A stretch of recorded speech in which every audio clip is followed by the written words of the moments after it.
Hola, turubem, konnichiwa, como estas, hello, aloha, what it do? Welcome to the J-Boy Sports Podcast, and before we go any further, please like, share, and subscribe if you liked what you're looking at and listening to. But just in case you don't, you can still help a brother out, man. There's nothing wrong with helping a brother out, right? You can still help a brother out, like, share, subscribe, comment, all that good stuff. Because we're trying to grow the channel. We're trying to create a community. And even if we don't agree all the time on everything, we can agree to disagree. And I welcome everybody to chime in their 2 cents, just like we're at a barbershop. So with that said, I can't believe the topic of discussion today, but we're going to talk about Rudy Hakeem O'Neal Jabbar Gobert. And if you haven't figured it out yet, I'm talking about Rudy Hakeem O'Neal Jabbar Gobert. I didn't stutter. Because somehow, someway, Rudy Gobert managed to be all of the great centers in one game. Game 5, adios amigo to the Lakers. My man is whooping feet. BTB, belt to butt cheeks. That's what Rudy Gobert did.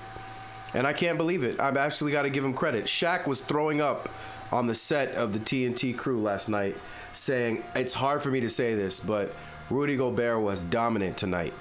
My man led the Wolves in scoring. He had 27 points. He had 24 boards. He had 2 blocks. No turnovers. So none of the little skitty hands that he has.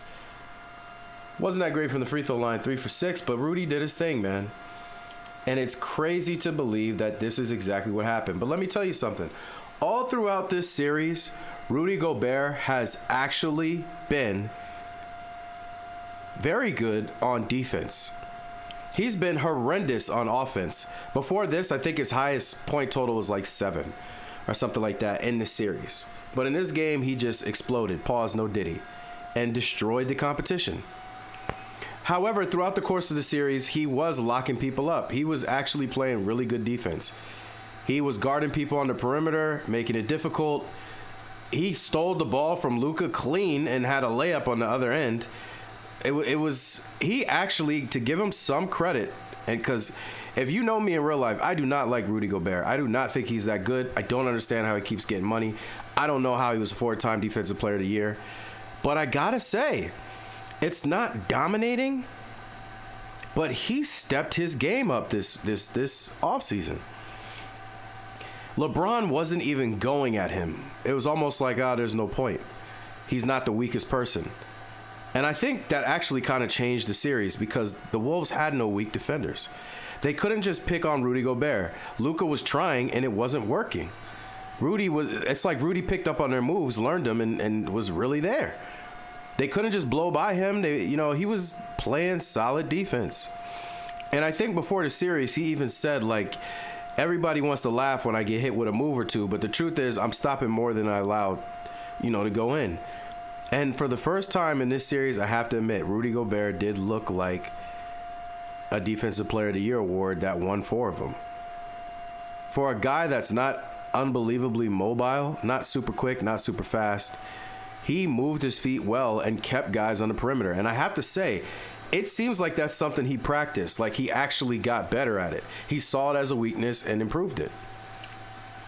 But you don't think I'm telling the truth? Well, don't take my word for it. Listen to what this gentleman has to say. Now, you guys probably see possessions like this. An ISO on Rudy Gobert. Austin Reeves crosses him over, takes it to the rack, the inside hand finish. That's pretty nice. You might be thinking Rudy Gobert's the weak link for this Timberwolves team. Why is he out there? If you watch game 2, you saw him on the perimeter being attacked by the Lakers a whole lot. And if you listen to the commentators, people wonder why don't I listen to Reggie Miller commentating games. Respectfully to Reggie Miller, you don't know what you're talking about. Here's what Reggie said. This is the problem when you have Rudy Gobert on the floor this late in ball games. The isolation and options the Lakers have. But the truth of the matter is that the Lakers went 5 of 12 from the field on ISOs against Rudy Gobert. He actually did a pretty good job on holding up. Because of his height and his wingspan, he can contest these shots. As you can see here with LeBron James, his hand is in LeBron James' field of view. He's altering this shot. Whether you want to accept it or not, Rudy Gobert actually held up and did pretty well on these. In this possession here, the Lakers have gone for a 1-4 flat. 1-4 flat is very simply one player with the ball, and then you've got the 4 players in a flat line at the bottom. This is like when you want to pick on a weak defender, this is the kind of set you run. okay? They go 1-4 flat, but because they've done that, it means their help defender can actually step up and Rudy can replace him right there. It works well for the Timberwolves. Lakers come again with a miss, okay? Here, Luka dribbles all the way out, right? He's on the block. He dribbles all the way out to the perimeter, tries to ISO Rudy, goes to the hoop. Rudy, once again, he's got the contest, and he forces the miss. He's done a really nice job in this series, but if you just watch it from a casual eye, you'll think that Rudy Gobert is out there getting flamed on every single possession. Luka Doncic, in fact, went 2 of 8 from the field in the second half. We know he's hit that game winner over Rudy Gobert last year. Here, Rudy does a great job contesting once again and forcing the miss. So targeting Rudy Gobert is actually not why the Lakers won Game 2. We're going to break down exactly why they won Game 2. So basically, this is dropping back a little bit when the series was still going on. This video is being made as the series is now over, but essentially, this is one of the things he was saying about Rudy Gobert was actually playing good defense. And they lost Game 2, but it wasn't necessarily because of Rudy, okay? But they definitely won tonight, last night's game because of Rudy. Partly. I mean, he dominated. He really dominated.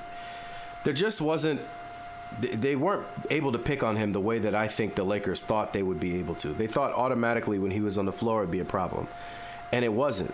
And so they were actually committing a lot of people to Rudy Gobert, I feel like, as far as like defensively boxing him out. And I think he actually helped change the series around. When they couldn't just keep ISOing him and getting easy baskets and scores, it kind of took away their plan. I don't think they had another plan. And then, obviously, the final night, last night, they decided to just take out Jackson Hayes altogether, and that was a foolish move, because you could say what you want about Jackson Hayes, but Rudy Gobert literally was averaging like 5 points a game in this series until last night. They randomly took out Jackson Hayes, and he had 27 points and 14 rebounds and looked like Shaq.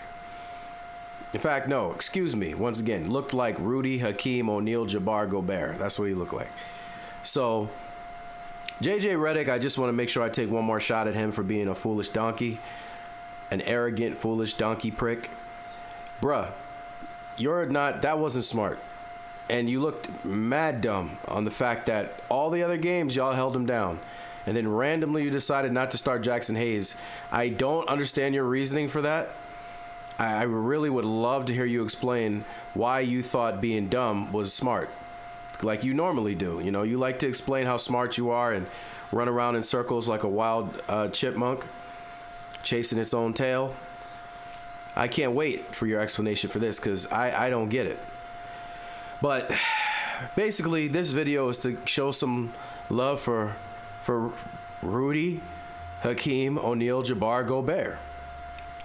And maybe my American brethren will not want to listen to this video that much. But hey, if you're French, you should be eating this up like a bowl of porridge. Yum, yum, yum, yum, yum. He's one of your boys.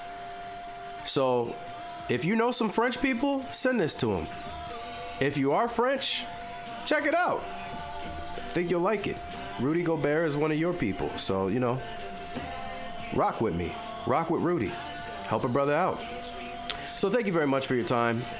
Just wanted to share this message and give Rudy Gay his flowers, because he may never get them again, but he deserved them. He deserved them for a day, at least. So please like, share, and subscribe. Feel free to share it with other people. Let's grow the channel, get the message out there. I really appreciate your time. Please don't click off immediately, because there's some other suggested videos that we know you will love. I'm very humble. Much love. That somehow you never get over leaving me, and when you feel like